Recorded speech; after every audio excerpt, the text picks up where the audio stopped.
There's not many things Samsung can do right now to try to make the Z Fold 7 and Flip 7 sell like hotcakes.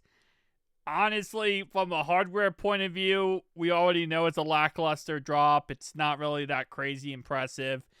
And yes, it's going to be better than the Z Fold 6, but not by much, okay? It's going to be just a tad bit better. Not really worth the upgrade, especially when the Z Fold 8 should be a huge upgrade. With that being said, though, Samsung is pulling out their last ditch effort, their last Hail Mary that maybe they can try to hopefully get something good here.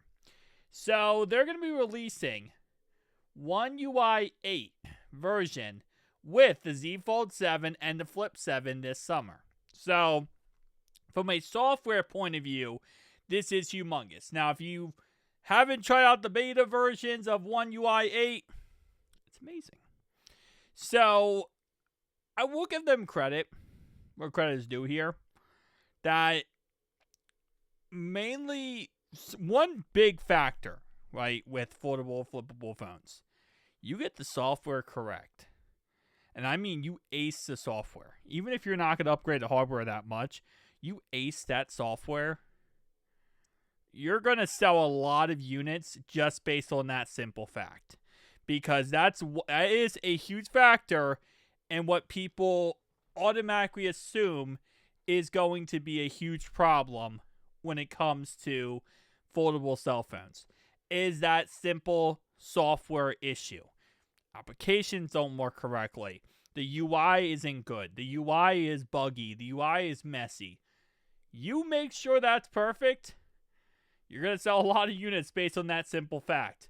But that can only go so far. So, shout out to Samsung for that. But we also know that they're coming out with the fan edition of the Z Flip series this summer. So, it's going to be an interesting summer.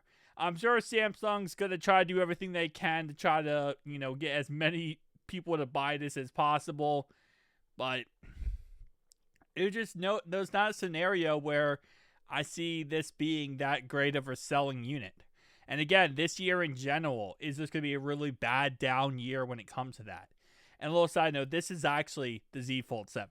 So, Z Fold 7 right here, which, yes, it looks like the Z Fold 6. Yes, it looks like the Z Fold 6 Special Edition, because it technically is.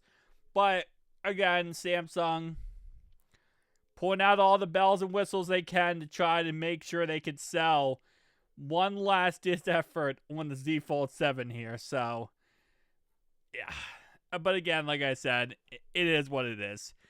2026 is the year to buy a foldable cell phone. Don't buy one this year.